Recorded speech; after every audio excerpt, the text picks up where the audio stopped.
Hello, my dears, my sweet little Aquarius sons and ascendants. Welcome. I'm so glad you're here with us. We're so excited to get into this. We are opening up all the celestial goodies for your December. We're going to be talking all about the special interpretation for you, the cosmic water bearer, as we navigate this really powerful end-of-year energy. It really is such a dynamic period. I mean, we're seeing this major focus on the collective for you. The collective. Yeah, your reputation, your networks, and maybe most importantly, the things that will set up your long-term financial stability. Ooh, okay. So this is not your quiet, cozy little holiday season. Not at all. It feels more like a final push to kind of define your legacy before the year really closes out. I love that. And my honeys, right away before we even start, I have to say this. Yes. Be sure to follow your rising sign, my dears. It is so important. That ascendant is the energetic mat that guides how all of this stuff actually, shows up in your day-to-day life. It's the key. It really is. Now, looking at December as a whole, the energies are they're building towards this massive shift. We've got the new moon around the 20th, which is huge, and then the winter solstice right after on the 21st. Wow, back to back. Exactly. And together, they're signaling a complete cycle is closing out. It's an end to unresolved stuff, and then this profound rebirth process starts almost right away. That timing is it's fascinating to me. It's like the universe scheduled a massive corporate restructuring. Ah, I like that. But instead of layoffs, it's a total fabulous upgrade. The energy is saying, look at your long-term goals, look at your social reputation. I mean, they don't serve the future you want. The universe is literally handing you the tools to change them, like right now. Precisely. We are talking about setting structural foundations. It's less about quick fixes and more about ensuring that the investments you make, your time, your effort, your money, are still paying off way into 2026. Okay, so let's start at the beginning then. The first half of December, this is where you're proving your gorgeous worth. It is. The sky indicators are saying you are just. You're radiating confidence and charm. You're naturally magnetic right now, which is just a wonderful asset for the social parts of your chart that are being lit up. So people are just drawn to you. They really are. And this first half of the month is so favorable for strengthening your public standing, for attracting positive attention, and for building those really valuable connections. And do those opportunities just fall in your lap? Some will. They'll just unfold naturally. But the sources are really clear on this. Others are going to require you to take some kind of decisive initiative. Okay, so it's not just sitting back and waiting for the cosmic confetti to fall. You've got to participate. You do. But where does this famous Aquarian confidence get tested? I'm seeing notes about a pressure cooker environment. Ah, yes. That pressure is kind of unavoidable because you're in what we're calling a temporary test, A test. which translates into increased demands, more responsibilities, and it might even feel like, heightened competition from colleagues or peers. Oh, that can feel so draining for an Aquarius who just values freedom and wants everyone to get along. It really goes against the grain of the water bearer, which, like you said, just wants everyone to coexist brilliantly. So if this is a test, a period of pressure, how do you translate that into lasting prestige? What are you actually being tested on? It's often about leadership in a bit of a crisis, or just maintaining your cool when everyone else is panicking. I see.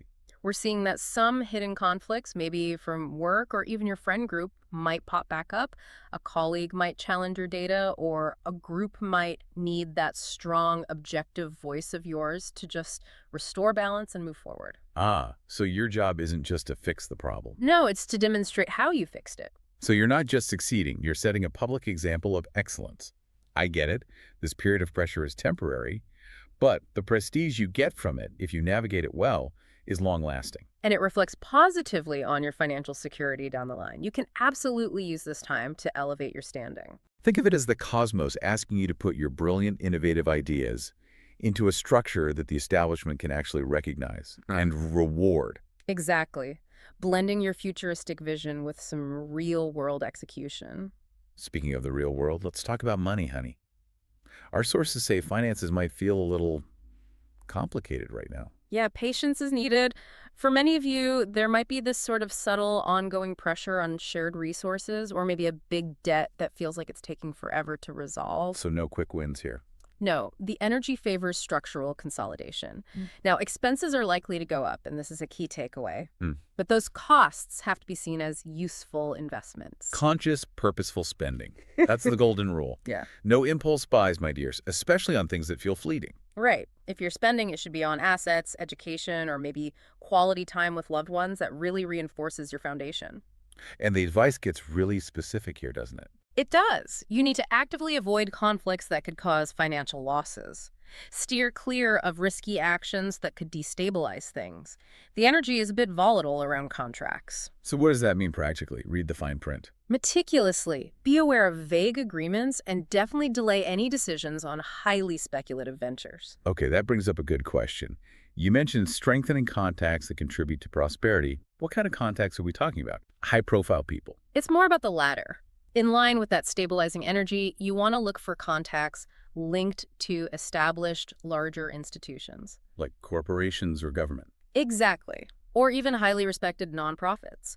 This isn't the month for revolutionary startup risks. It's the month for securing alliances with people who have proven stable wealth and structure. So who you team up with now is a big deal. A huge deal. Analyzing who you join forces with, or even who you deliberately step away from, can have a really long-term binding impact on your broader situation. That feels like really solid advice. Be selective, be diligent, focus on durability.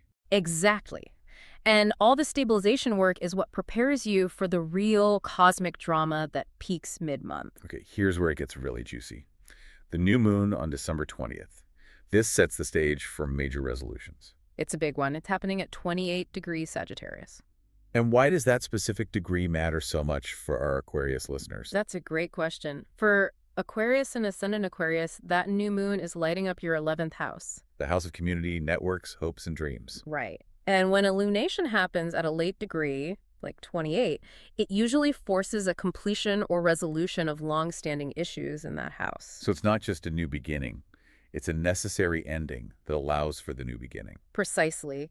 This lunation is a potent catalyst. It's designed to help resolve those lingering issues from the past, especially ones involving relationships that affect your material stability. Wow. So it's a powerful moment of release. For sure. And what's fascinating here is the sheer weight of the choices you make.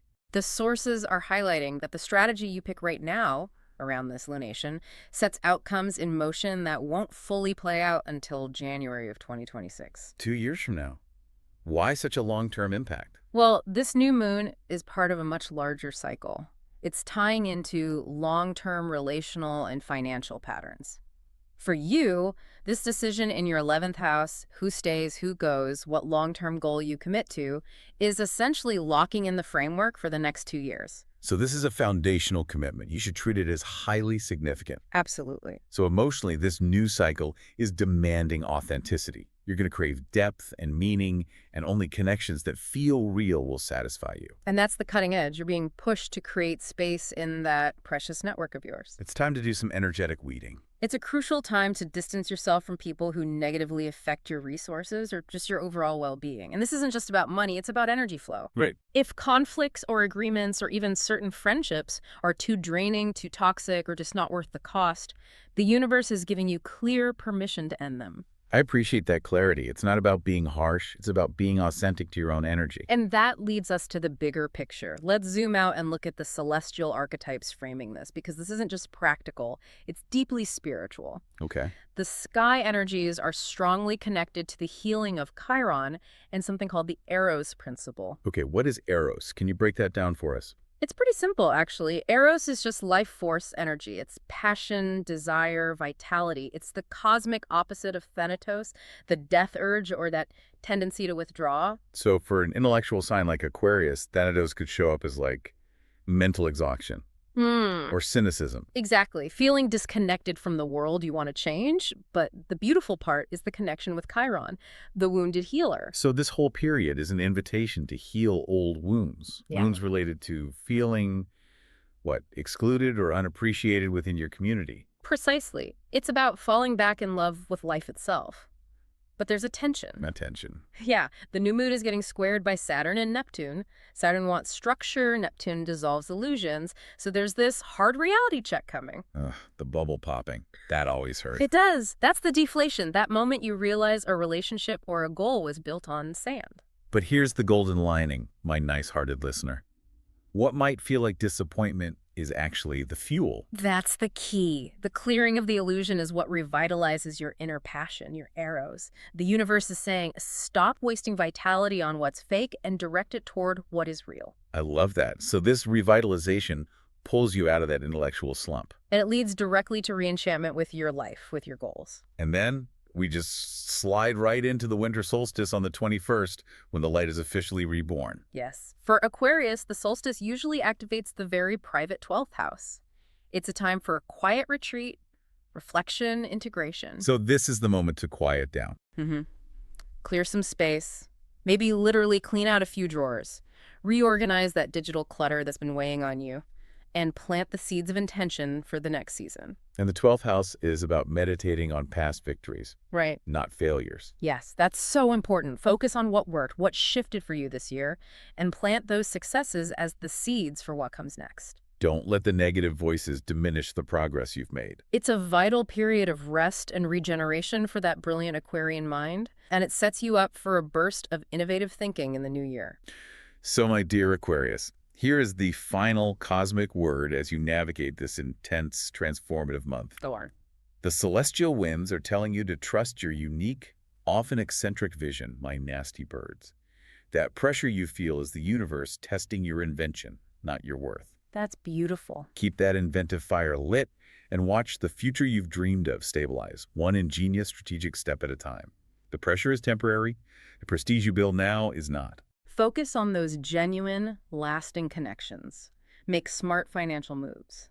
And embrace the emotional cleansing the new moon is offering. That clearing will unlock so much life force, and you'll step into the new year totally revitalized. Yes. And if you felt that powerful spark of recognition, or if this clarified where your energy needs to go, please send us some of that cosmic love. We love the cosmic love. Hit that like button, share this truth bomb with a friend who needs to hear it, and please join our fabulous community by subscribing. We absolutely thrive on your support. We really do. All right, now let's see what celestial tea is brewing for our marvelous neighbors.